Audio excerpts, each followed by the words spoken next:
तलकोना जंगल के इलाके के पास रहे वेंकन्ना नाम का एक मछुआरा दिन भर नदी पर नाव यात्रा करके मछलियां पकड़ता था। ऐसे जाल डाल के पकड़े मछलियों को बाजार में बेच के पैसे कमाता था। इस प्रकार कमाए पैसों से उसकी बेटियां चंद्रिका और हरिता को शहर में पढ़ाता था। एक दिन वेंकन्ना साइकिल पर उसके 2 बेटियों को शहर में रहे स्कूल में छोड़कर वापस आते समय एक बहुत बड़ा लॉरी जोर से आके वेंकन्ना को टक्कर देती है। उससे वेंकन्ना वहीं का वहीं मर जाता है। इस प्रकार छोटी उम्र में ही चंद्रिका और हरिता पिता को खो लेते हैं। थोड़े दिन बीतने के बाद उनके स्कूल प्रिंसिपल दोनों से ऐसे कहने लगी, देखो चंद्रिका और हरिता, तुम्हारे पिताजी स्कूल फीस नहीं भरे। तुम्हें ये बताने के लिए ही मैंने बुलाया है। मैडम, हमारे पिताजी मरने से पहले ही स्कूल फीस भर दिए बोले। तुम्हारे पिताजी हाफ अमाउंट ही पे किए। रिमेनिंग अमाउंट पे करने से ही तुम 10वीं के आखिरी एग्जाम्स लिख सकते हो। तो मुझे एक छोटी सी मदद कीजिए मैडम। बताओ चंद्रिका। हमारे पिताजी मेरी पढ़ाई के लिए भरे हाफ अमाउंट मेरी बहन की बाकी पढ़ाई के लिए उपयोग कीजिए मैडम। ठीक है चंद्रिका, पर तेरी पढ़ाई का क्या होगा? आज से मैं मेरी पढ़ाई बंद करके हमारे पिताजी के मछुआरे के पेशे को जारी रखूंगी मैडम। हम दोनों में कोई एक पढ़ने से हमारे पिताजी की इच्छा तो पूरी होगी। इस प्रकार चंद्रिका उस दिन से उनके पिता की महत्वाकांक्षा के लिए और उसकी बहन हरिता की भविष्य के लिए वो मछुआरे में बदलकर जंगल के नदी में मछलियां पकड़ने जाती है। चंद्रिका हर रोज जाल डाल के पकड़े मछलियों को बाजार में बेच के पैसे कमा के हरिता को अच्छे से पढ़ा के डॉक्टर बनाती है। ऐसे थोड़े दिन बीतने तक एक दिन चंद्रिका नदी के पास जाकर नदी को प्रणाम करके ऐसे कहने लगी, हे गंगा मैया, जब भी मैं मछलियाँ पकड़ने आती हूँ तब तो मुझे खाली हाथ भेजे बिना तरह तरह के मछलियाँ देती रही। इस वजह से मुझे मछलियों के व्यापार में बहुत पैसे मिले और उन पैसों से मेरी बहन को डॉक्टर तक पढ़ाई। इसीलिए आज मैं इस नदी में रहे मछलियों को अच्छा आहार खरीद के लाई। अच्छे से खाइए। ऐसे चंद्रिका कह के उसके साथ लाए मछलियों का आहार नदी में मिलाती है। तब गंगा माता प्रत्यक्ष होती है। गंगा मैया को देख के चंद्रिका आश्चर्य हो जाती है। तब गंगा मैया ऐसे कहने लगी, चंद्रिका बेटी, तू बहुत दिल वाली है। मैंने तुम जैसे बहुत सारे मछुआरों को देखी, लेकिन तू तो कुछ खास ही है, क्योंकि सब लोग मेरे नदी में मिले मछलियों को पकड़ के मुफ्त में ले जाने वाले ही हैं। कोई भी तेरे जैसे इनकी भूख मिटाने वाले आज तक नहीं देखी। तेरे पिता की मृत्यु के बारे में सुनकर मैं तुझे आर्थिक सहायता करने को सोची, पर ऐसे करने से तेरे पिता की मेहनत का महत्व तुझे पता नहीं चलेगा ना, इसीलिए मैं रुक गई। पर आज तेरे काम को देखकर मैं तुम्हें एक वरदान देना चाहती हूँ। गंगा मैया को प्रणाम करके, गंगा मैया, मैं इस काम को कोई उम्मीद से नहीं की।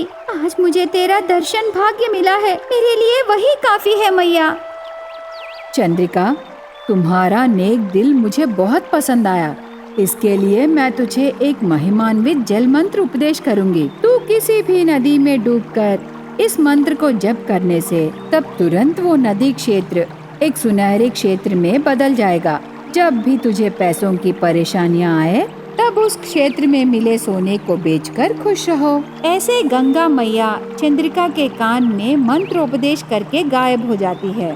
थोड़े दिन बीतने के बाद एक दिन चंद्रिका बाजार से वापस आते समय बीच रास्ते में पुजारी जी दिखाई देकर ऐसे कहने लगे, चंद्रिका बेटी, मैंने सुना है तेरी बहन हरिता की डॉक्टर पढ़ाई खत्म हो गई है।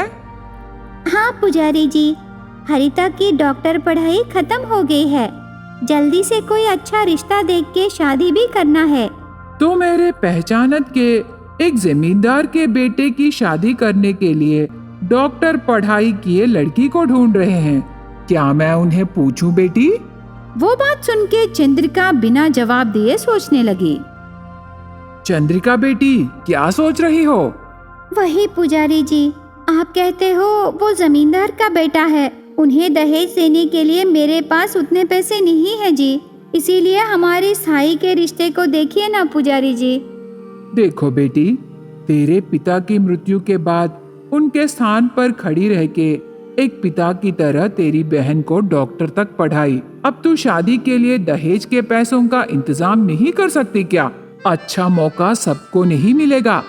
तेरी बहन का भविष्य बहुत अच्छा रहेगा बेटी, इसीलिए तू मेरी बात मानकर हाँ कहने से मैं उनसे शादी के लिए थोड़ा टाइम मांगूंगा। ऐसे पुजारी जी कहने पर चंद्रिका शादी के लिए मान जाती है। बहती नदी के पास बैठकर उसकी बहन की शादी के लिए पैसों का इंतजाम कैसे करना है सोचने लगी। तब थोड़े दिन पहले गंगा मैया उपदेश किए जल मंत्र याद आती है। तब तुरंत चंद्रिका नदी में जाकर एक बार डूबकर आंखें बंद करके जल मंत्र पढ़ती है। उसके बाद आंखें खोल के देखने से किनारे पर रही नाव और लकड़ियां सोने में बदल जाते हैं। उनके साथ साथ नदी किनारे रहे पत्थर भी सुनहरे हो जाते हैं। आखिर में नदी में रहे मछलियां भी सोने में बदलकर नदी सुनहरे रंग में चमकने लगती है। ऐसे वो सुनहरे क्षेत्र को देखकर आश्चर्य हो जाती है चंद्रिका। वहाँ नदी किनारे रहे सुनहरे पत्थरों को ले जाके उन्हें बाजार में बेचकर हरिता की शादी उस जमींदार बेटे के साथ धूमधाम से करती है। रेपल्ले नाम के गांव में ऑटो ड्राइवर वेंकन्ना रहता है। उसको चंद्रिका और हरिता नाम के दो सुंदर लड़कियां हैं। वेंकन्ना दिन रात ऑटो चला के उसके बेटियों को बहुत पढ़ाता है। उनकी पढ़ाई के लिए वेंकटापुर नाम के गांव में रहे धर्मेंद्र नाम का जमींदार के पास बहुत पैसे कर्जे में लेता है। एक दिन जमींदार धर्मेंद्र के घर वेंकन्ना जाकर ऐसे कहने लगा, धर्मेंद्र साहब, अगर आप उस दिन मेरी सहायता नहीं करते तो मेरी दोनों बेटियों को ऊंचे पढ़ाइयाँ नहीं पढ़ा पाता। ये लीजिए इस महीने का इंटरेस्ट।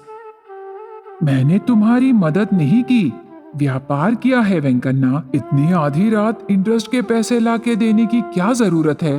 पैसे देने के लिए कल सुबह आ जाते ना वेंकन्ना। साहब, आपके गांव में रहे पैसेंजर्स को छोड़ने आया हूँ। जाते जाते रास्ते में आ गया साहब। उसकी बातें सुन के धर्मेंद्र ठीक है कह के पुस्तक में हिसाब लिख के वेंकन्ना से ऐसे कहने लगा, देखो वेंकन्ना, और 8 महीने तुम ऐसे पैसे भरने से तेरे घर के कागजात मैं तुम्हें दे दूंगा, ठीक है ना? ओह, और 8 महीने मेहनत करने से काफी है ना? अब मैं चलता हूँ धर्मेंद्र साहब। ऐसे कह के वेंकटापुरम से रेपल्ले को रात के समय ऑटो में आते समय बहुत जोर से आ रही रेती की लॉरी ऑटो को लगने पर वेंकन्ना वहीं की वहीं मर जाता है। थोड़े महीने बीतने के बाद वेंकन्ना के घर में उसके फोटो के पास दुखी हो रहे चंद्रिका और हरिता से धर्मेंद्र ऐसे कहने लगा, देखो बेटी, ऐसी परिस्थिति में तुमसे ये कहना ठीक नहीं है, पर तुम्हें इस घर को खाली करना होगा, क्योंकि तुम्हारे पिताजी ने तुम दोनों के पढ़ाई के लिए मुझसे पैसे कर्जे में लिया है। अगर तुम हर महीने इंटरेस्ट दे देते तो मैं तुम्हें खाली नहीं कराता। अभी तक 3 महीने हो गए हैं, इसीलिए तुम्हें जाना होगा। तब चंद्रिका धर्मेंद्र से, हम दोनों को पढ़ाने के लिए हमारे पापा को आप पैसे देकर बहुत मदद किए। अभी मैं आपसे एक और मदद मांगना चाहती हूँ, क्या आप करोगे जमींदार जी? क्या है वो चंद्रिका बेटी? और कुछ नहीं जमींदार जी, आपको शहर में बहुत सारे घर हैं ना, उन्हें किराए पर देते हो ना। अगर आपको हम पर भरोसा है तो मैं और मेरी बहन शहर में रही आपके घर में किराए पर रह के कोई ना कोई काम करके आपका कर्जा चुका देंगे। उसकी बातों पर धर्मेंद्र को थोड़ा तरस आके चंद्रिका से ऐसे कहने लगा, देखो चंद्रिका बेटी, बहुत सारे लोग तेरे पापा के जैसे मेरे पास उनके बच्चों के पढ़ाई के लिए पैसे कर्जे में लिए, पर उनके बच्चे मेरे पैसे अभी तक वापस नहीं चुकाए। पर तुम जैसे जिम्मेदार बेटियां एक और मौका पूछ रहे हो। ये लो शहर में रही मेरे घर की चाबी। ऐसे कह के धर्मेंद्र शहर में रही उसके घर की चाबी देने पर अगले दिन दोनों बहनें घर खाली करके शहर को चले जाते हैं। शहर में दीदी चंद्रिका उसकी दोस्त की मदद से बहन हरिता को एक अच्छी नौकरी दिलाती है, पर चंद्रिका घर में काम करके कोई ना कोई व्यापार करने का निर्णय करती है।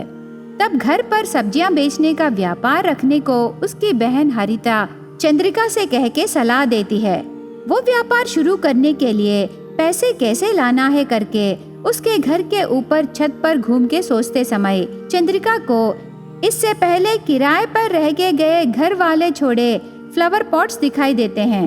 उन्हें देख के चंद्रिका को छत पर सब्जियां उगाने का आइडिया आता है।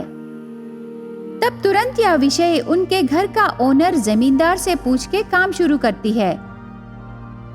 चंद्रिका उसके गांव रेपल्ले से मिट्टी मंगाकर रसोई के कचरे से खाद बनाकर छत पर खाली रहे पॉट्स का उपयोग करके टमाटा, बैंगन, अदरक, धनिया जैसे सब्जियां उगाना शुरू करती है।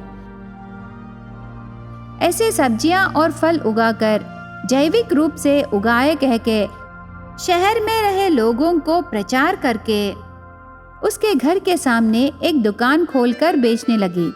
तब तक रासायनिक खाद्य से उगाई गई सब्जियां खाने की आदत से शहरी लोगों को चंद्रिका के उगाए जैविक सब्जियां कुछ अजीब लगने पर शहरी लोग उन्हें खाना शुरू करते हैं। चंद्रिका पहले पहले उसके व्यापार में बाजार में मिले सब्जियों के दाम से कम दाम में सब्जियां बेचने पर बहुत सारे लोग चंद्रिका के पास खरीदने आने लगे। चंद्रिका का व्यापार बढ़ने पर हरिता भी दीदी की सहायता करने लगी। चंद्रिका थोड़े दिन शहरी लोगों को और भी आकर्षण करने के लिए अगर किसी के घर में खाली रहे बड़े बड़े प्लास्टिक शीशे और डिब्बे लाके देने से उनको सब्जियों के बिल में 20% ऑफर देने का प्रचार करने लगी। इस प्रकार चंद्रिका और हरिता कम पैसों में उस प्लास्टिक डिब्बों में मिट्टी और जैविक खाद्य डालकर सब्जियां उगा के कम समय में बहुत पैसे कमाते हैं।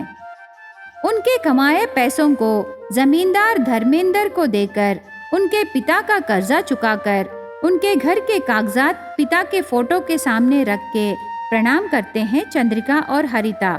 उनकी लाभार्थी बेटियों को फोटो में से आशीर्वाद देता है ऑटो ड्राइवर वेंकन्ना।